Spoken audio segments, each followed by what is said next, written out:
Hi, I'm Leah Harrett, the Communications Director for Family Connect and a Network Leader for CarePortal in the state of Wisconsin.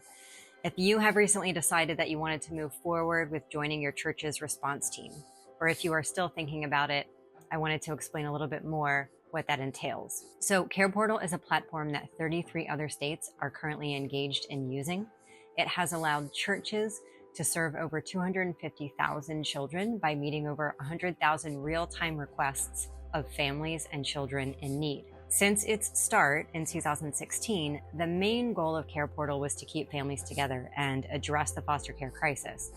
But what's really great about CarePortal is that it helps families that are at risk of separation or a financial crisis get connected to resources and communities that can ultimately provide longer-term solutions. You can think of CarePortal as connecting technology or care sharing technology. It enables agencies to enter vetted needs into the CarePortal platform.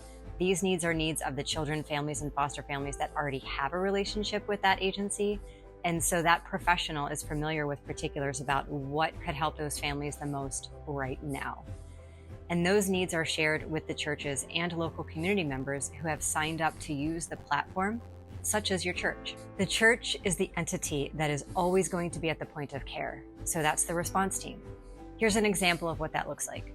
Let's say a pregnancy center has been working with a young mother about to give birth, and due to her circumstances, she's struggling to collect the proper resources to provide a crib for her baby that's about to be born.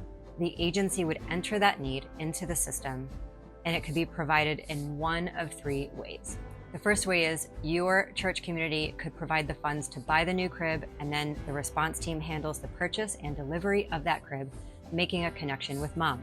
The second is your community or a local business could step up and provide the funds for the crib, and the response team could collect those funds onto their CarePortal debit card and proceed with the purchase and delivery, making a connection with mom. Or a third, your church response team may be able to source an already existing crib in good condition and make the delivery and connect with the new mom all the same. Besides getting to know the logistics of the platform, which will come in time, the main focus is making the important connection. And sometimes these connections could be just what a family needs at just the right time.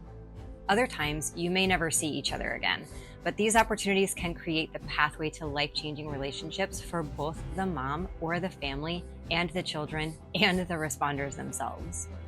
We are mindful not to proselytize or go alone when it comes to making a physical delivery. The main objective is to let these people know you are aware of them and that you can be praying for them. It may be that the best way to show Christ's love when you make a delivery is to offer to set up the crib or put it together right then and there. There's more that you're going to learn in training about best practices for being at the point of care. So at this point, you might be asking, well, how much time is this going to take out of my schedule? What is the true commitment really like? Well, that depends on how many requests you decide to meet as a team. There is no quota, and it's not a competition, and there's no obligation to meet every need that you see come through the platform.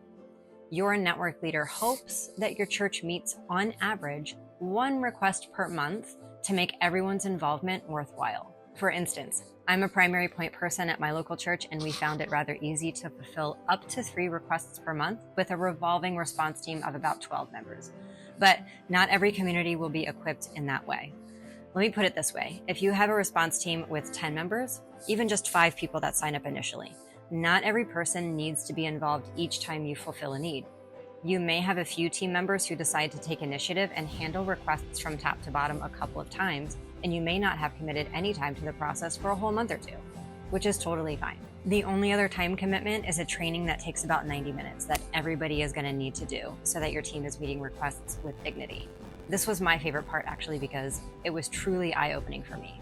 The training will cover trauma-informed thinking, framework, information on poverty, and the system in general, so that you feel empowered when you make that connection in a way that is going to be life-giving to all parties involved. So that's it. I know your church leaders are really excited about being enrolled because this is a way to practically be the hands and feet of Jesus, and this is what he asked of us. And this technology gives us access to the most vulnerable right in our backyards, so we can truly abide in the spirit of James 1:27. Also, if there's someone that's really passionate about serving families that doesn't go to your church, but would still like to be a part of your team, please let your point person know so that they can inform your network leader. Thanks for considering this endeavor with your church. Blessings to you all.